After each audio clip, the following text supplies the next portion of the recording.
Welcome to The Scale of Justice, where issues bordering on impartial dispensation of justice form the pivot of discourse. My name is Dele Atumbi, standing in for Femi Okeowo.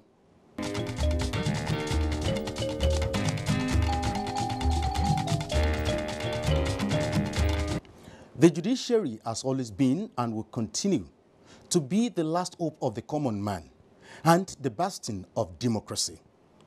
This arm of government is the only one constitutionally empowered to interpret the law in adjudicating over civil and criminal cases. In recent time, there had been several appeals to the judiciary to accelerate hearing on matters relating to corruption. As a quick response to these appeals, the Chief Justice of Nigeria, Justice Walter Onoge, came up with a policy to accelerate hearing on all corruption and financial crimes cases.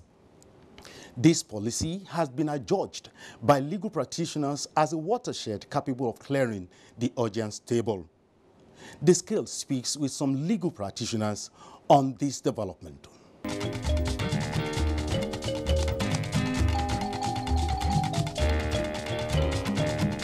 President Muhammadu Buhari, on assumption of office in 2015, made it clear the intention of his administration to fight corruption as a way of creating conducive environment for business to thrive, as well as upscaling the economy of the country. He blamed the country's underdevelopment on corruption and solicited the support of all Nigerians in the fight against corruption. Not for the first time, I am appealing to the judiciary to join the fight against corruption. In the fight against corruption, the judiciary plays a vital role in adjudication. The purported slow adjudication on most cases has been a source of concern to eminent Nigerians and the executive arm of government. As a way of ensuring speedy trial of all corruption cases, the Chief Justice of Nigeria instructed heads of courts to come up with the designation of courts to handle financial crimes in all jurisdictions across the country.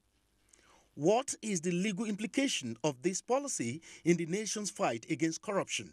The courts will have special divisions to handle criminal matters, which is a welcome development.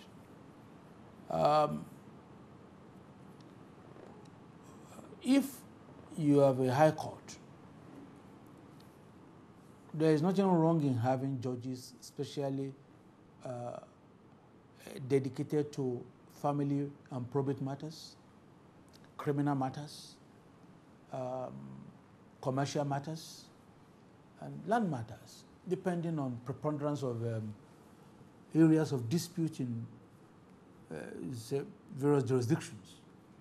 So what his lordship has proposed will assist in a long way to get our judges to be more focused on some areas, and then they become more professional, more articulate, more abreast, rather than you go to this court, it takes family law matters, it takes land matters, it takes election matters, it takes libel, it takes public law, all manners of unrelated areas of law. So much so that you turn him to Mr. Know-All, which is impossible. So I fully endorse what His Lordship, the Chief Justice of Nigeria, has done. It will assist the judges, it will assist the system, and it will promote a quicker dispensation of justice as far as at least the criminal matters are concerned. That's my take. This one, in my own opinion, is a groundbreaking reform in the sense that it tackles its to the issue we all have been making issue about. Fine, corruption is all over the world, but Nigeria, not only that Nigeria is swimming in corruption, the war against corruption seems to be a battle that has been lost, and it seems that the system is not really helping the matter by the way that it's like we play corruption with glove in our hand. And with this reform, particularly saying that there we be enjoying other heads of court to put aside some court that would be basically on corruption. That shows that Nigerian judiciary is now ready to target corruption headlong. It shows that we have a Chief Justice of Nigeria that has listened to the yearning of Nigeria and that has shown that we have the capacity and we have shown the will to fight this corruption. As it is a good move, and like I mentioned, he should be commended. We all know that corruption is something that is not helping the country. Even the issue of underdevelopment in Africa and any country, the only way to check the indices of underdevelopment and corruption is to see the more underdeveloped a country is, you see that the corruption rate will be so high. And the essence of setting up the special courts is to ensure that, look, we need to deal with this corruption. You know, I'm one of the proponents of the words and punishment in a situation to serve as deterrent for people turn to perpetrate this issue corruption, is that they must be punished. There must be something that will deter them. But in a situation where even the few ones that we've been able to get hold of, they will take them to court. It will turn to thy kingdom come. It's in eternity. We cannot even know how many of them that have been so dealt with. So to set up the special court is to show that, look, some courts have been dedicated to face this in headlong, to deal with this issue of corruption, to deal with issue of anti-graft, and to ensure that in time, Nigeria will see the reason why you don't need to perpetrate, you don't need to indulge in such cases. The NJC also established a Corruption and Financial Crimes Cases Track Monitoring Committee to monitor judges and courts handling of corruption cases. The committee, which is made up of 15 members, is headed by a former president of the Court of Appeal, Justice Ayo Salami. It was apposite and appropriate at that time for the CJN to have come up with the two policies. And policy number one is to get some courts devoted especially to trial of corruption cases. And the second one is to also ensure monitoring, because even if you come up with that kind of policy, without a machinery for monitoring and ensuring compliance, it will still be like one of the policies in the past. And so I think the CJN should be commended for this. What do we achieve through this?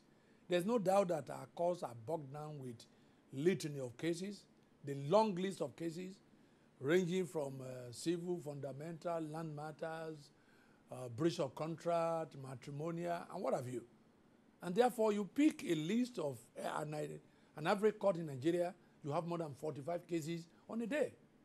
Therefore, and given the antics of those that are also involved in defense of corruption cases, those cases never see the light of day. Witnesses are frustrated, prosecution is frustrated, everybody is frustrated. And so, to devote some special courts will mean that we will now have speedy trial, because those courts will have no other business other than trial of the corruption cases. And it was also good that not only would this court be created, they will also be monitored to ensure compliance. Some judges, for whatever reason, might not sit on time, might rise even before maturity of the day. And so if you have a monitoring system, it will ensure timely sitting, it will ensure diligence, compliance with instruction. And at the end of the day, the essence of it is not to convict at all costs. It's to ensure that people who are accused of corruption are tried, and where they are not found guilty, they are acquitted, and if found guilty, they are convicted and dealt with according to law. So I think it's a welcome development. The work of the monitoring committee, as I understand it, is to ensure compliance with that instruction, to make sure that cases are expeditiously tried and concluded by the courts, to ensure that the judges that are specially committed to this assignment comply strictly with the vision, dream, and direction of the CJN. And when you look at the caliber of people involved, their personality alone will be enough to drive home the point, even with the judges that are going to preside at the trial courts. And it will have been a nice thing if these individuals were actually involved in the trial, given their pedigree. But their role is merely to monitor. And of course, they will be able to determine what are required of the judges, because one major problem in this country is that judges are still totally analog.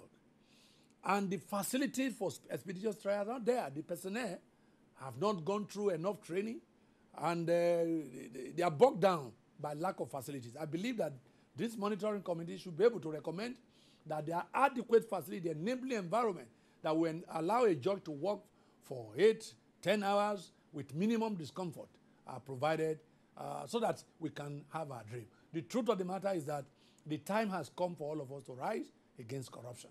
It is what has put us to where we are today, and it will continue to hold us down unless we liberate ourselves. And so I commend the CJN, and I salute the selection of these individuals whom I know will not compromise the rule, and the judges that are going to be selected also know that it's not business as usual.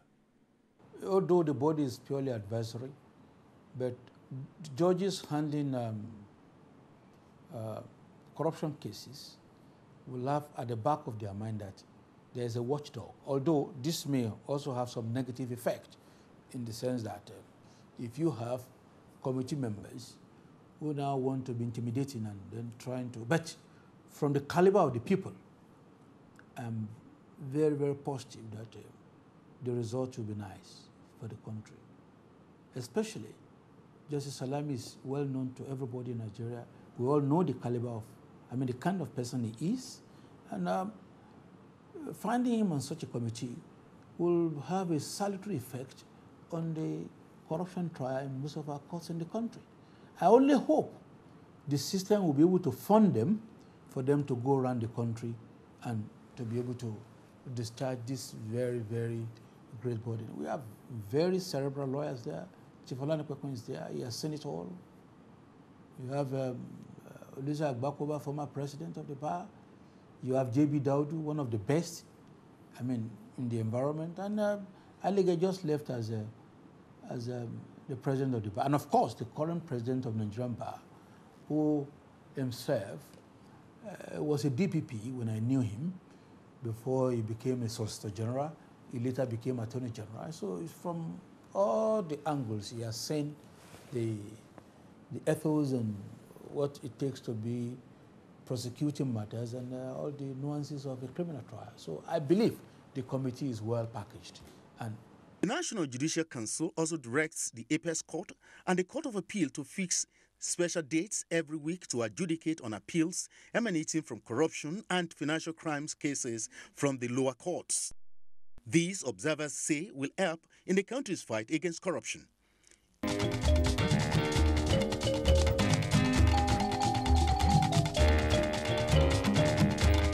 In the course of putting this program together, the long arm of the law caught up with a former state government official in one of the states in the northwest region of the country who was tried and jailed for corruption.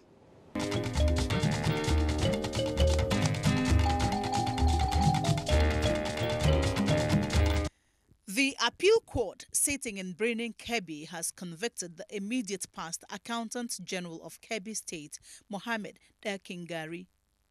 The appellate court found Kingari guilty of 1.6 billion naira fraud. The decision of the appeal court overruled an earlier judgment of the State High Court, which discharged and acquitted him on 20 counts of conspiracy and obtaining by false pretense preferred against him, and one other by the Economic and Financial Crimes Commission, EFCC. The court therefore sentenced him to 7 years imprisonment each on 10 of the counts preferred against him.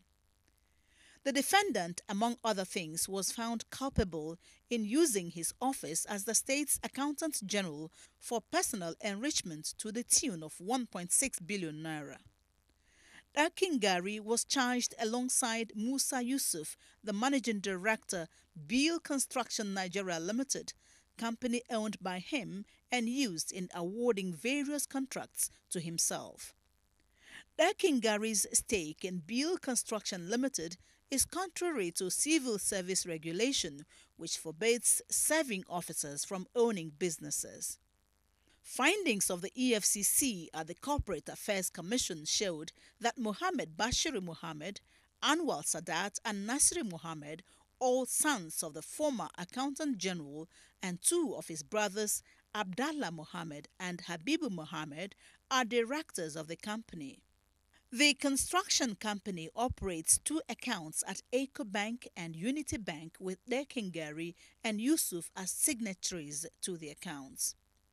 It was proved that Kingari has two signatures, one in his official capacity as Accountant General of the state and the other as the owner of Beale Construction Company Limited. Analysis of the accounts revealed a total credit of 1.3 billion naira between May 2012 and September 2013, with most of the receipts coming from the Office of the Accountant General and the Kebbi State Ministry of Finance. Some of the contracts executed for the state for which Bill Construction Company received huge payments included the supply of furniture to 66 secondary schools in Kebbi State, valued at 987 million naira, the connection of water and drainage system at Kebbi Central Mosque, valued at 110 million naira, and the building and partitioning of Muhammad Meira Secondary School, valued at 247 million naira. The trial court, in its determination of the case, convicted and sentenced Yusuf to 6 months imprisonment, while it discharged and acquitted Ekingari. Dissatisfied with the decision of the trial court, the EFCC approached the Court of Appeal, asking it to set aside the judgment of the lower court and convict Ekingari as charged. The appellate court, in its judgment, allowed the appeal by the EFCC, convicted and sentenced Ekingari to 7 years imprisonment each on 10 counts preferred against him by the anti-graft agency. The sentence is, however, to run concurrently.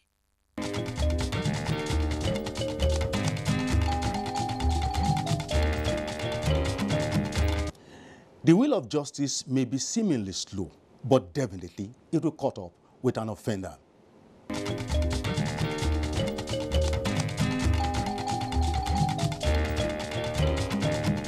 The fight against corruption and other financial crimes is not only about prosecution of offenders by making them to face the full wrath of the law. It is equally about prevention of the commission of the crime in the interest of the nation. In this interview, the chairman, Special Presidential Investigation Panel for the Recovery of Public Property, Obona Obla, shed more light on what the federal government is doing to prevent corrupt practices.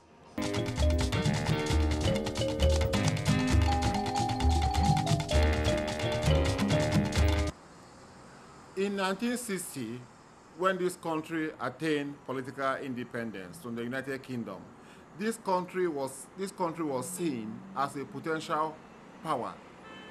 This country was stronger, or the economy of this country was stronger than the economies of Singapore, South Korea, Taiwan, China, India, Brazil, and South Africa.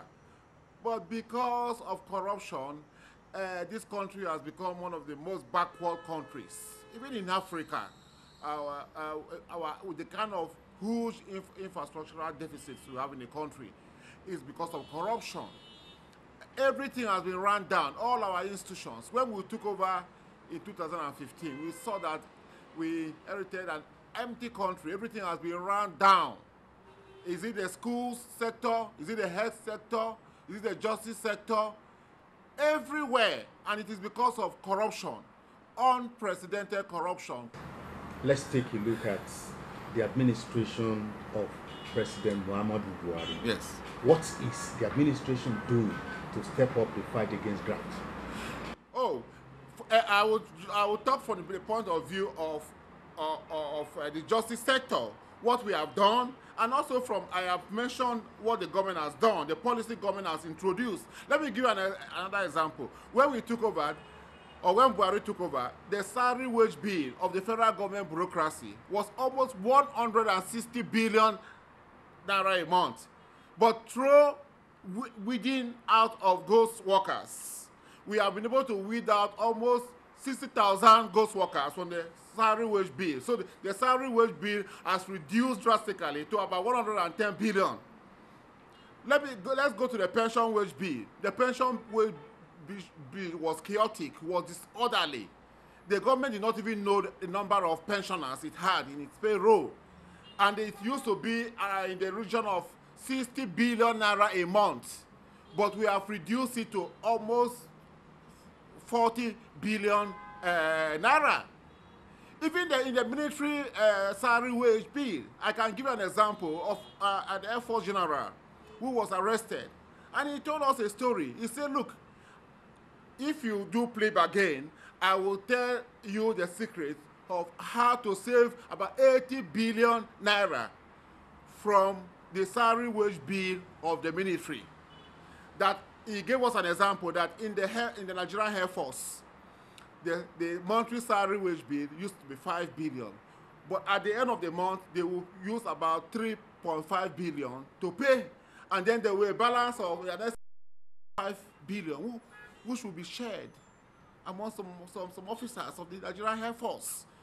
So we have blocked all the loopholes and leakages. That is why you see a lot of people complain that there's no money. Because you can't make easy money again. If you want to make money, you have to work hard for it. And that is what the government is trying to institutionalize. Hard work, industry, prudency, transparency, accountability.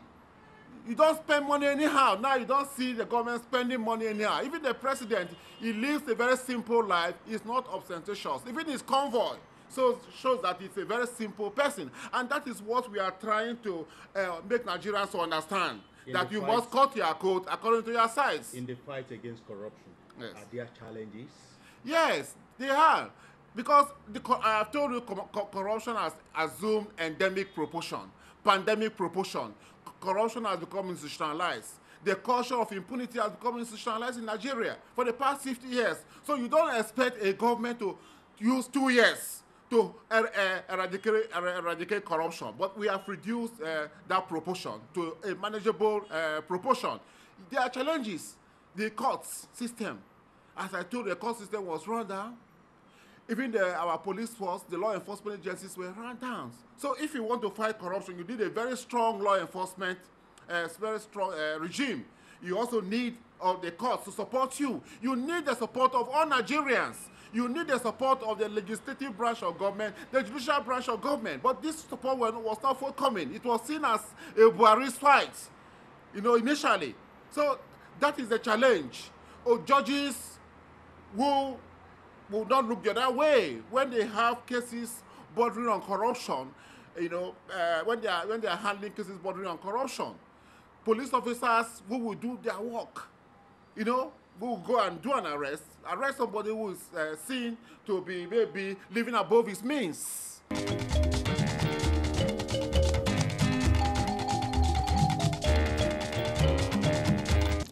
That's the much we can take on this week's edition of The Scale. Join us next week as we discuss issues relating to infringement on dignity of human persons as well as intricacies of bail. You can't afford to miss it. Thanks for joining us. Bye for now.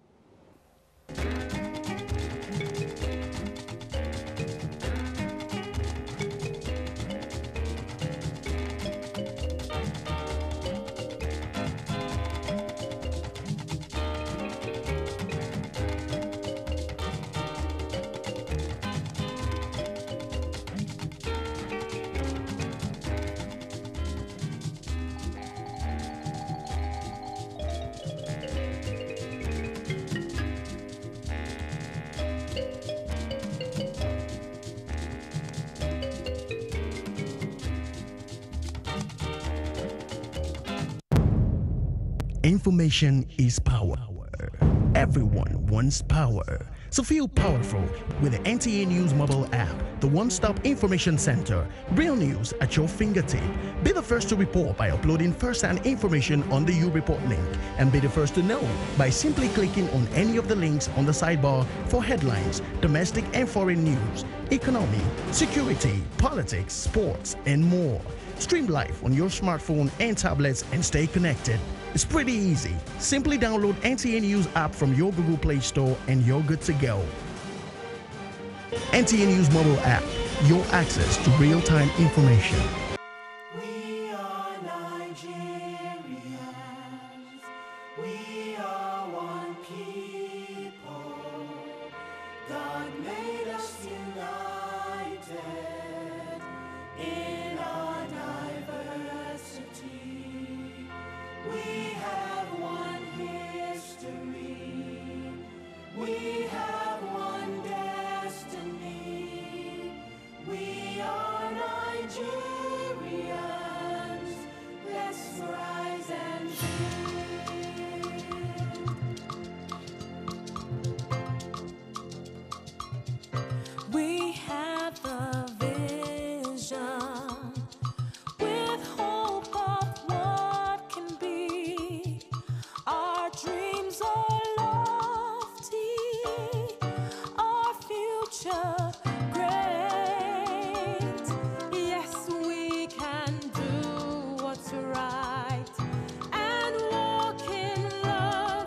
just wait.